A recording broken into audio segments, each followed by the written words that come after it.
A couple of weeks ago, a colleague at my office came and asked me what advice I would give my 27-year-old self if I was given the chance. He asked because he was just about to turn 27 and seeing that I am in my 30s, he felt that there might be some life lessons I could share with him. The conversation got me thinking. I'll be 34 next month, and with my upcoming birthday, I have been thinking about myself at 27. What words of wisdom, what life lessons would I have loved to have known at that age?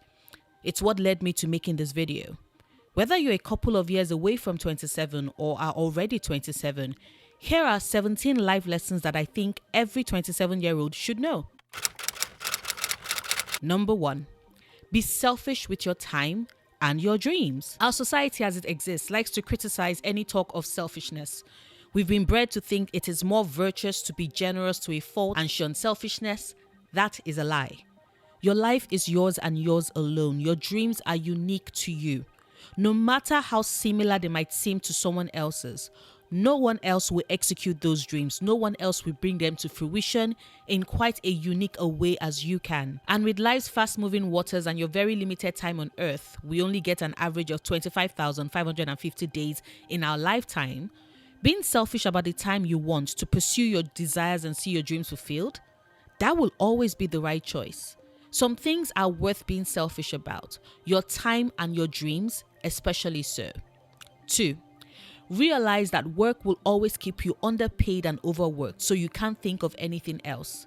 Many of us exist in capitalist societies, and unfortunately, work as it is designed today exists to drain you of that very limited time and pay you an insufficient amount for the time that it does take from you.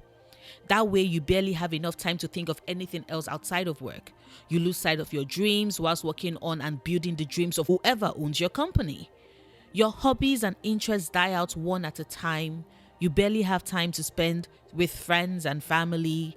Yes, you're most likely underpaid right now. Companies thrive on CEOs making a killing each financial year, with staff barely able to make ends meet after all. So like I said, you are most likely underpaid right now. But don't be overworked as well. Value your time. Value yourself. 3. Take your days off. Being seen as the worker bee who is so devoted to the business that they never take their time off and are the dependable one is you setting yourself up. Don't do it. Companies and corporations don't deserve it. Take all your time off. If you live in a country where you're entitled to annual leave, take it down to the last possible minute. If you get casual leave, take it. Don't apologize. Don't feel bad or guilty about it. Unionists worked hard to make sure that you get time off, that you get regular working hours, that you can ask for overtime pay if you're working beyond your stipulated work hours, that you get those damn days off. So take them all. If you're entitled to sick leave, take it. Even if it's just for a simple cold, or you have a migraine, or it's one of those mornings when your body just doesn't want to get out of bed, take your days off. 4. Recognize that your body falling ill is a cry for help. Listen to it. Care for your body. You only get one in each lifetime, and your body has been with you all your life so far. It's housed you through the highs and lows, through the small bursts of happiness and crushing pain and disappointment. Your body has been with you through it all and will house you until you die. So treat it with a little bit more kindness and consideration. Drink water, move, rest, sleep, nourish it. Your body deserves it, as do you. 5. Keep a gratitude journal. Take mental notes throughout the day of things you're happy about or grateful for, things that made you smile. Write it down. If journaling is quite hard for you to do or maintain, then tell yourself that you will write 5 things you're grateful for at the end of the day. Or maybe 5 is too much.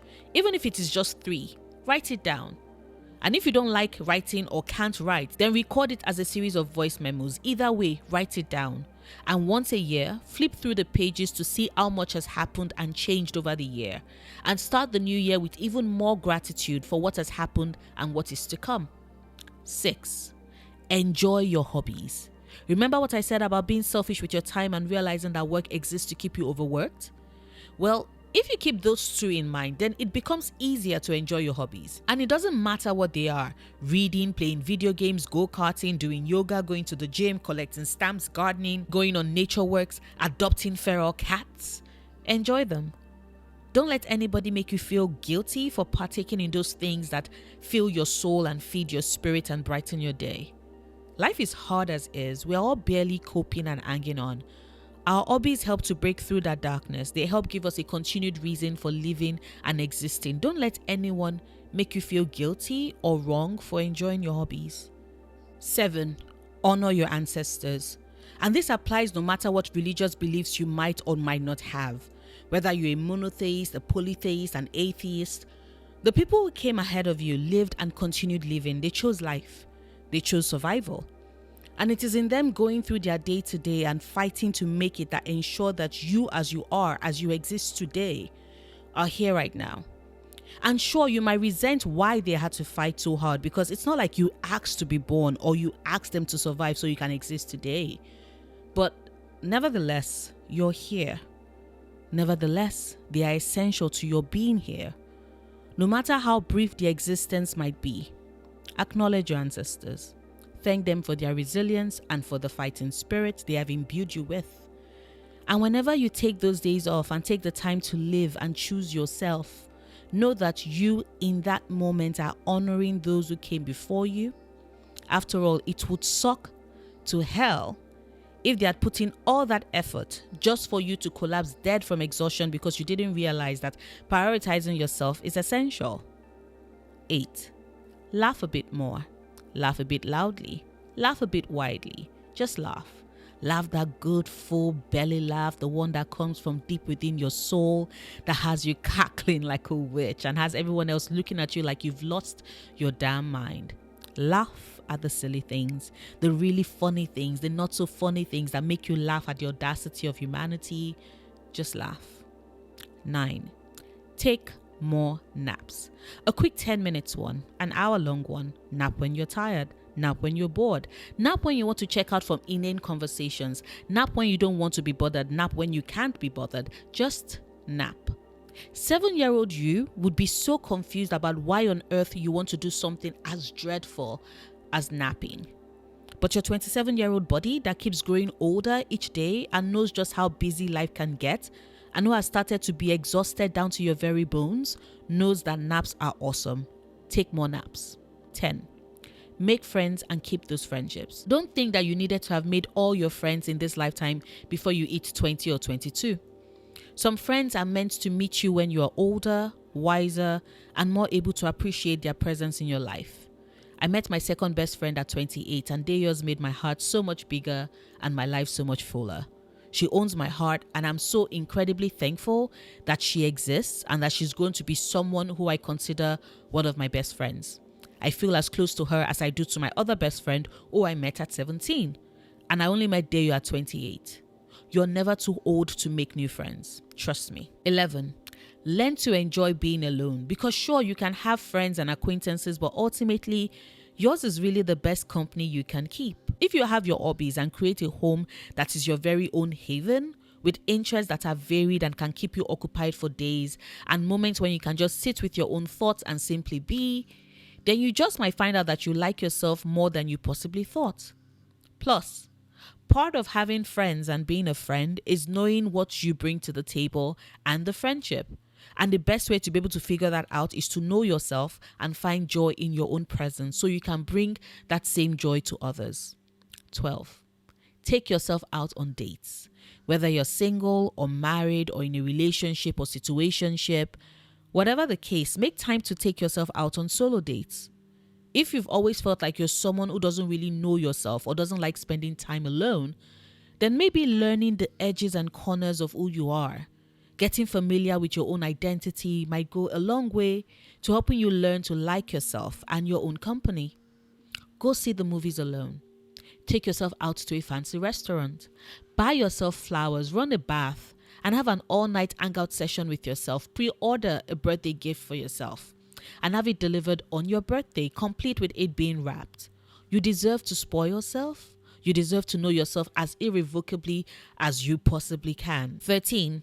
Take pictures with your family, friends, and those you love. Time is limited, and our time with each other even more so.